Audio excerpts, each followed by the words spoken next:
Terima kasih Anda kembali bersama kami pemirsa. Kita lanjutkan dialog kita hari ini. Saya ke Ibu Eva dulu. Tadi kalau kita dengarkan dari Pak Andrinov ya, mengatakan bahwa ini dananya akan besar sekali untuk membangun ini. Waktunya cukup lama, tapi jangan dikasih ke swasta dulu. Tapi dari pemerintah tadi mengatakan harus ada pembiayaan dengan skema kerjasama dengan swasta. Bagaimana dari DPR melihatnya? Mbak, kan fungsi pemerintah regulator ya.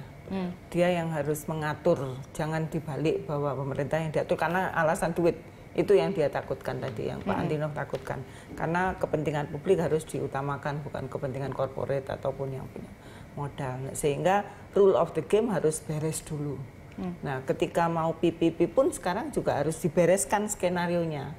Kamu boleh mainnya di mana, sampai seberapa jauh, kelak kamu mempunyai otoritas itu betul-betul harus dibangun. Jadi apa yang tadi disebutkan, regulasinya harus beres dulu, kelembagaannya harus beres dulu untuk memastikan bahwa kelak ibu kota itu milik rakyat, bukan milik korporat. Itu sebetulnya concern-nya Pak Andrinov tadi. Tapi kalau dari DPR sendiri melihatnya kalau misalnya ini anggarannya besar, DPR tugasnya memastikan itu, jangan sampai nanti fungsi ibu kotanya jadi fungsi hanya kalau untuk dari bisnis. pendanaan sendiri bagaimana kira-kira dari DPR melihatnya? Apapun kan rule of the game ya Mbak ya, mau PPP, mau utang, mau apapun. Nah, kalau kemudian visinya itu sudah ingin peran dari ibu kota yang baru nanti adalah sebagai misalkan pemerintahan, milik rakyat dan bukan milik pengembang gitu ya. Jadi itu yang harus dipastikan dan tugasnya DPR ya itu, jangan sampai kemudian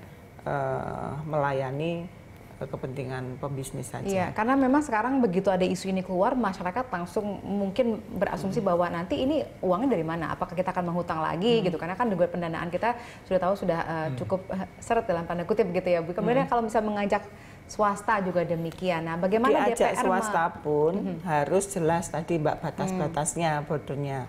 Oke. Jangan sampai kemudian kantor kementerian dibangunkan oleh swasta. Itu kan parah, Mbak.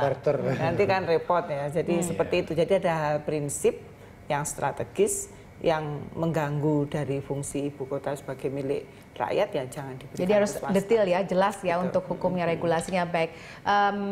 Baik, kita harus break dulu. Kami masih punya satu segmen lagi. Pemirsa, kami harap Anda tetap bersama kami.